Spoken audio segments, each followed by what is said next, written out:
Oi pessoal, sejam bem-vindos a mais um vídeo do Jurisprudência, o canal que pretende trazer para vocês as novidades e informações mais relevantes do mundo jurídico.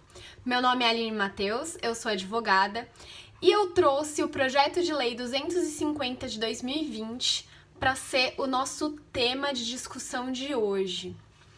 Várias pessoas vieram me perguntar nesses últimos dias se tinha algum projeto de lei que estava sendo votado aqui no estado de São Paulo para dobrar o valor da alíquota do ITCMD. O que é o ITCMD? É o Imposto de Transmissão, Causa-Mortes e Doação, que é aquele imposto que incide quando a pessoa vem a falecer e deixa herança ou quando ela doa o seu patrimônio para alguém. E como várias pessoas vieram me perguntar sobre esse assunto, eu fui pesquisar e vi que realmente existe um projeto de lei. Esse projeto de lei ele foi publicado no último dia 17 de abril, ou seja, há menos de um mês, no Diário Oficial da Assembleia. E ele visa realmente alterar a Lei 10.705 de 2000, que é a lei que aqui no estado de São Paulo estabelece o ITCMD, tá? Então, diante dessa probabilidade de que realmente venha a ser promulgada essa nova lei, esse projeto de lei, eu entendi que era bem interessante trazer esse tema aqui para o nosso vídeo, até porque um dos motivos pelo qual esse projeto foi apontado, foi publicado, é justamente visando a mitigação dos efeitos da pandemia do novo coronavírus no estado de São Paulo. Consta essa argumentação no projeto de lei. Então, diante de tudo isso, eu achei interessante analisar esse projeto e trazer os principais pontos aqui para o nosso debate. Bom, eu vou elencar primeiro as partes positivas do ponto de vista do contribuinte do projeto de lei 250 de 2020.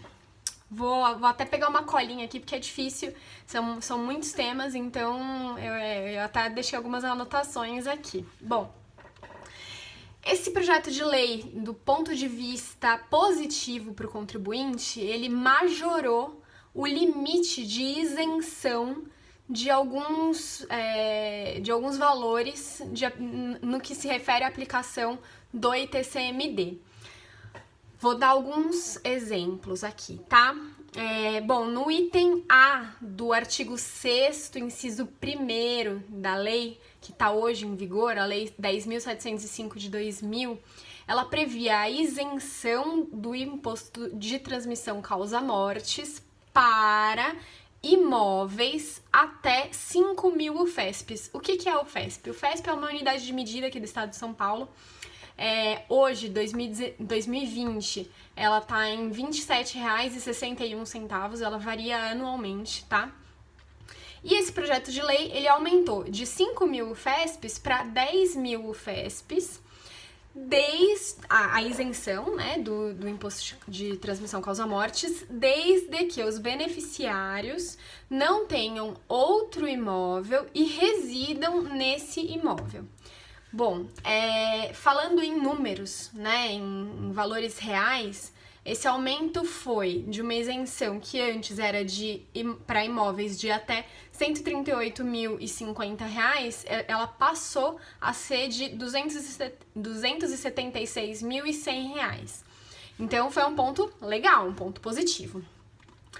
Outro ponto bacana, se o imóvel transmitido não ultrapassar 4.000 UFESPs, ele também vai ser isento. Aí pouco importante se os beneficiários residem ou não, ou se tem outros imóveis ou não.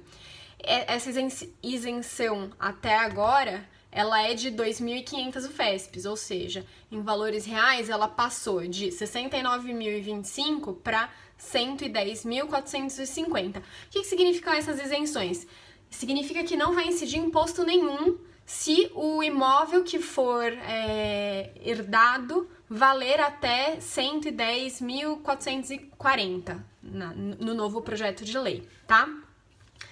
Outra isenção bacana que aumentou foi em relação às aplicações financeiras. Até agora, né, a lei que está atualmente em vigor, ela prevê isenção para 1.000 UFESPs em aplicações financeiras, ou seja, R$ 27.610. Esse limite de isenção passou para 1.800 UFESPs, ou seja, aumentou para R$ 49.698.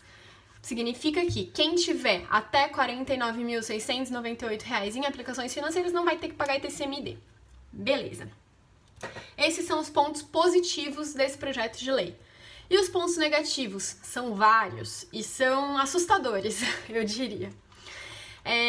Um primeiro ponto muito perigoso e que tem sim que chamar muita atenção. Atualmente, as aplicações relativas à previdência privada, ou VGBL ou PGBL, elas não são passíveis de aplicação do ITCMD.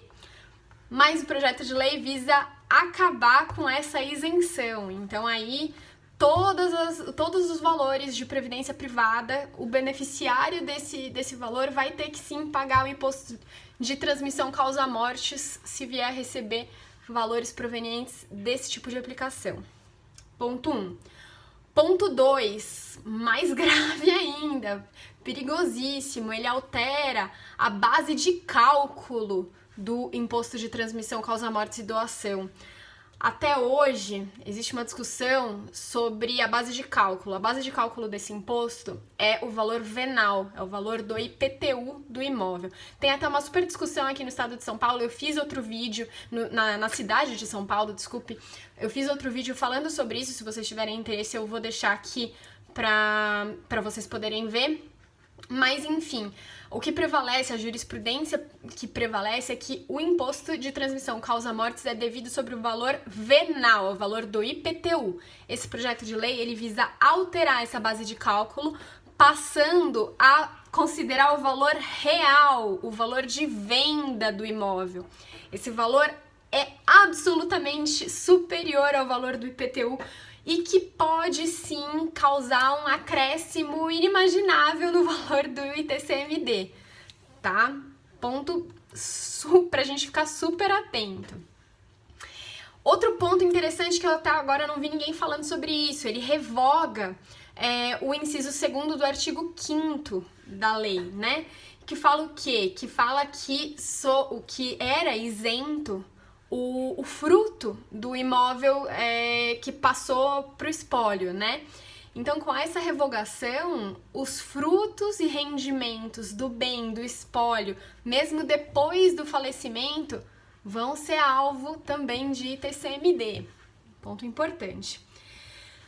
Por fim, não menos importante, que todo mundo estava, né, esperando, ele altera, sim, também a alíquota do ITCMD, que passa a ser progressiva. Então, ela se inicia num patamar mínimo de 4% para um patrimônio que for entre 10.000 UFESPs e igual ou inferior a 30.000 UFESPs, ou seja, entre R$ 276.100 até R$ 828.300. Para esse interregno, né, para esse específico ponto, a alíquota vai ser de 4%. E assim ela vai crescendo progressivamente conforme o patrimônio também vai aumentando até chegar a um limite de 8% para aquelas pessoas que vão receber um patrimônio superior a 90.000 UFESPs. Isso em reais, em 2020, corresponde a R$ 2.484.900. Essa questão da alíquota progressiva, ela vem com o objetivo social, né? É aquela questão do quem ganha mais, paga mais, quem ganha menos, paga menos. Então, esse é o fundamento dessa progressividade da alíquota do ITCMD. Assim, à primeira vista, você olha e pensa assim, bom, o patrimônio não é tão baixo, né? O que vai se manter no limite de 4%, enfim, não parece tão desarrazoado fazer essa alteração. O problema é que a gente sabe, né, que o nosso imposto só aumenta e a gente não tem contrapartida nenhuma, né? E, bom, um dos fundamentos principais para a propositura desse projeto de lei, para a publicação desse projeto de lei agora, foi de que realmente o Estado precisa investir mais em saúde. Ele não tem como continuar bancando a saúde sem ter contrapartida o imposto. Então, a ideia seria aumentar a arrecadação com esse ITCMD para poder destinar a verba para a saúde. Enfim, se isso vai chegar mesmo, aí já é outra discussão. Eu acho importantíssimo falar sobre esse tema, principalmente porque a gente está super focado em coronavírus e as nossas atenções estão voltadas para a pandemia, e enquanto isso a nossa Assembleia Legislativa do Estado de São Paulo não está perdendo tempo, e esse projeto ele tem pontos bem preocupantes que precisam sim ser discutidos com a população, e foi esse o motivo pelo qual eu achei importantíssimo falar sobre esse tema com vocês. Se ficou alguma dúvida, já sabem que é só entrar em contato comigo que eu respondo assim que possível. Se você gostou, dá um like, clica no sininho. Sempre tem vídeo novo aqui sendo trazido para nossa roda de discussão. E até mais, até semana que vem. Tchau, tchau!